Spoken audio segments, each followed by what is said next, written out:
안녕, 오감중 친구들. 이번 시간에도 우리가 수업을 한번 해보도록 하겠습니다.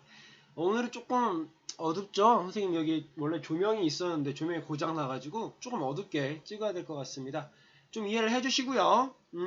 지난 시간에 배웠던 것부터 우리가 돌아보도록 하죠. 자, 지난 시간에 우리가 배웠던 내용 어떤 게 있을까요? 첫 번째, 농경사회, 산업사회, 정보사회 넘어가면서 어떻게 소비 환경이 변해왔는지도 배웠고요. 우리가 합리적, 비합리적인 소비 네 가지를 배웠습니다. 어떤 거 배웠어요? 모방 소비, 따라 사는 거, 충동 소비, 계획 없이 갑자기 사는 거, 과시 소비, 자랑하려고 사는 거, 과소비, 내가 가지고 있는 것보다 더 많이 사는 거, 이렇게 네 가지 아주 비합리적이다 이게 배웠습니다. 자, 이번 시간에는요, 여러분들이 요거 현대인의 선천적인 햄릿증후군이라고 하는 영상을 보고 오셨을 겁니다. 요즘에는 선택장애? 요렇게 하는데, 선택장애를 이제 예쁜 말로 햄릿증후군이라고 하는 거죠. 한번 보고 왔으니까 넘어가겠습니다.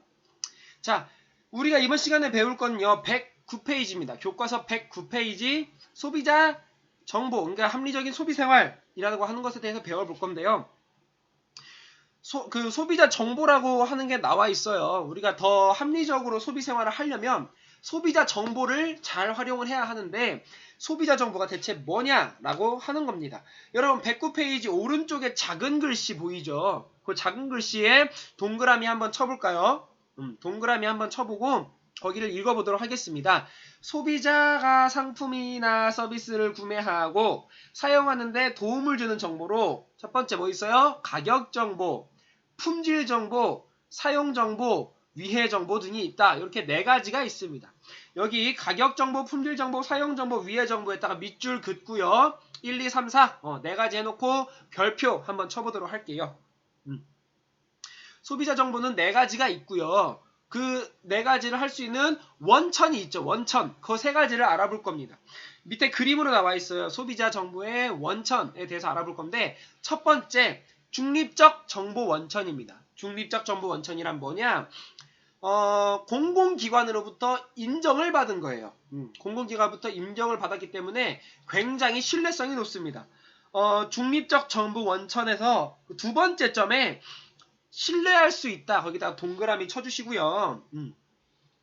중립적 정보 원천 동그라미 쳐주시고요. 신뢰성이 있다라고 하는 겁니다. 왜? 공공기관에서 인증을 받았으니까. 자, 두 번째는 뭐가 있나요? 상업적 정보 원천. 쉽게 말해서 광고입니다. 광고. 내가 상업을 하기 위해서 정보를 주는 거야. 근데 광고를 보면은 우리가 저번 시간에 허위 광고, 과대 광고 배웠던 것처럼 뭐가 있어요? 아무래도 좀 장점만 강조를 하다 보니까 이게 신뢰성이 좀 떨어집니다. 객관성도 좀 떨어지고요. 그래서 상업적 정보 원천에서는 세 번째 점 보이죠? 세 번째 점에다가 신뢰성이 떨어지며 거기다가 동그라미를 쳐보도록 하겠습니다. 신뢰성이 떨어진다. 자, 그 다음 마지막 세 번째 어떤 게 있어요? 개인적 정보 원천이 있네요. 개인적 정보 원천은요, 내 친구가 얘기해 주는 겁니다. 그러니까 내가 여러분들한테 야 이거 좋더라, 이거 맛있더라 하는 거예요. 그럼 그냥 내가 개인적으로 정보를 가지고 있는 걸 전달했을 뿐이겠죠. 거기에 개인적 정보 원천입니다. 여러분 여기다가는 어떻게 하냐면요, 제일 세 번째 줄 전문성이 부족하고 주관적인 경우가 많다. 거기다 밑줄 긋도록 하겠습니다. 자, 중립적 정보 원천, 공공기관에서 인증해서 신뢰성이 높다. 상업적 정보 원천 뭐예요?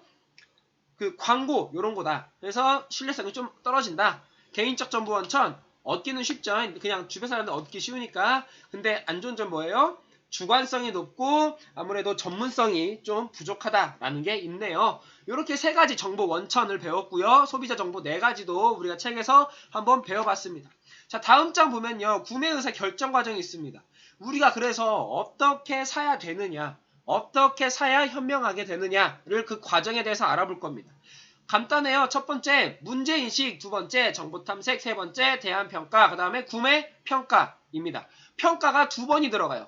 대안평가와 그 다음에 평가, 사용 후 평가, 이렇게 두 가지가 들어가게 됩니다. 자, 첫 번째 문제인식부터 보면요, 문제인식, 욕구인식, 필요성 확인. 자, 내가 이걸 꼭 필요로 하나?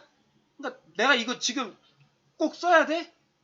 내가 핸드폰을 사야 되는데 꼭 이 핸드폰을 써야 돼? 아이폰 11을 꼭 사야 돼? 다른 건 안 될까? 이 필요성을 확인하는 거고요. 그 다음에 욕구.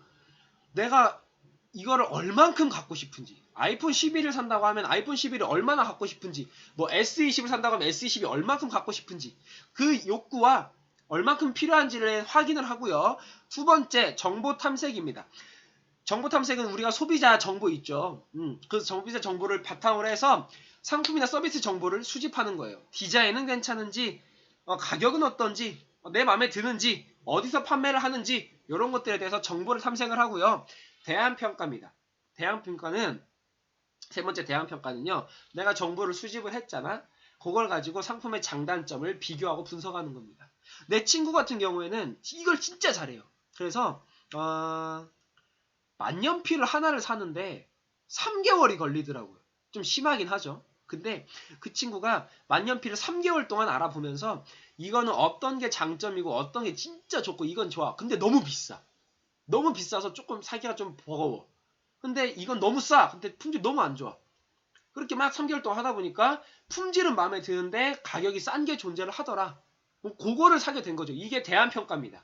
알았죠? 그렇게 비교를 하는 게 대안평가고 구매합니다. 이제 네 번째 단계 구매를 하겠죠. 구매, 적합한 상품 선택, 품질 좋고 가격은 쌌던 거 그거를 사고요. 마지막에 사용 후 평가를 합니다. 평가를 하는 것까지 우리가 배워봤습니다. 평가가 제일 중요하다라고 했습니다. 자, 이렇게 5가지 단계까지 우리가 이번 시간에 알아봤고요. 정말 짧죠? 다음 시간에는 우리가 구매에서 결정 과정까지 해서 어떻게 사는지 알아봤으니까 그걸 산 다음에 책임 있는 소비 생활을 해야겠죠. 그렇기 때문에 우리가 어떤 걸 알아야 되는지, 어떤 걸 알아야 우리한테 도움이 되는지, 그거를 문제가 있었을 때, 상품을 사는데 문제가 있었을 때 어떻게 해결하는지 요거에 대해서 우리가 한번 배워보도록 하겠습니다. 이번 시간 여기까지 할 거고요. 다음 시간에 만나도록 하겠습니다. 안녕! 다음 시간에 또 만나요.